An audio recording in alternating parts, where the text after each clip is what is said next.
Cela vous donne accès à toute une série de rapports, d'évaluation, de présence, de comportement, de plans d'apprentissage individuel, de portfolio, mais ça, nous ne nous y intéresserons pas ici pour le moment. Et puis, vous pouvez ici modifier les détails ou les paramètres de votre compte. J'ai cliqué sur modifier les détails.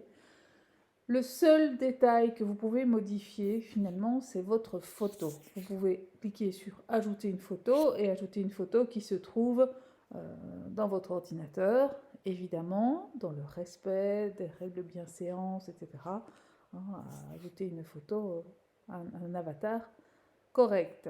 Il est inutile de modifier l'adresse email, le téléphone portable, l'adresse, date de naissance, car cela est écrasé toutes les nuits par la mise à jour de la plateforme.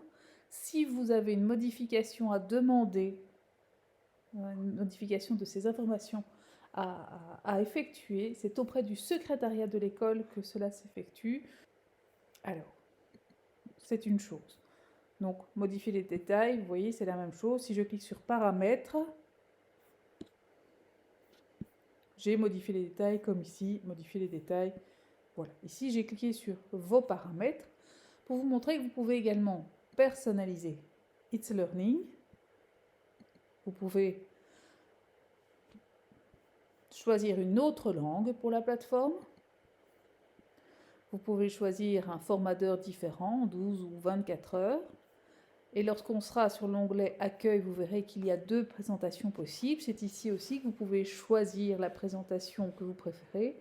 Soit vous avez envie d'avoir accès d'abord à, lorsque vous cliquez sur le bouton Accueil, vous avez envie d'avoir accès à la présentation des espaces de travail, soit vous avez envie d'avoir accès d'abord à vos mises à jour. Voilà. Si vous effectuez la moindre modification, n'oubliez pas d'appuyer sur Enregistrer. Je reviens encore dans les paramètres. Vous pouvez ici modifier votre mot de passe.